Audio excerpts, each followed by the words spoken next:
Forgive me, but wouldn't the biggest man hater of women want to rope a man into marriage? And with the manipulation, wouldn't they be able to do it? Wouldn't the biggest man haters of the world, do you think they would just avoid men? No.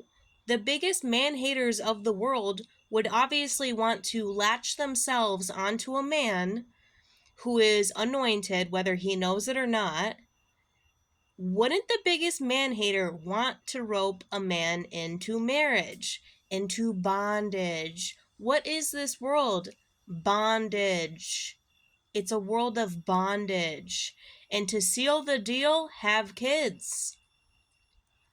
Then they got you, dude. They got you. The biggest man haters in the world are the ones who want to rope a man into a bondage marriage. And women have this ability. They think that women are the weaker sex, but women have an ability to shapeshift, to conform, to withhold sex and assert power and assert manipulation. Dude, I have had boyfriends that I didn't even like, but I would still take one for the team. Not to be a weirdo, it's true. I don't withhold sex. That is so freaking manipulative.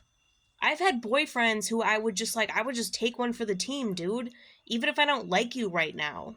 Because I love men, because I understand that men need, like, not in the weirdo sense, but I might not like you right now, but guess what? I'm not gonna, like, manipulate through withholding. That's insane. The biggest man haters of the world are the ones in marriages withholding sex, controlling your entire psyche, putting you into fear. A man should never fear a woman. And I understand there are, like, weird parameters where you're like, well, I gotta do it for the family. But you really do damage the kids when the kids are stuck in a household of a loveless marriage.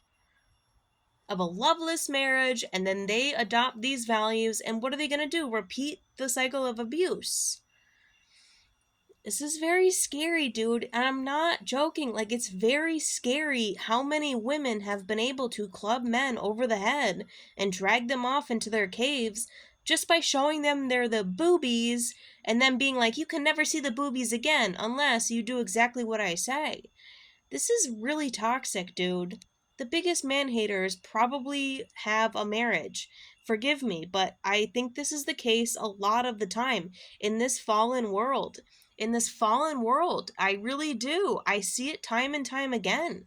And I see, like, the best potential mates are, like, isolated and single. And, like, we need to remove this gatekeeping frickin' operation where the worst couples, not all of them, but are together, and then, like, the best people are, like, systematically drawn apart. Financially, systematically, legally,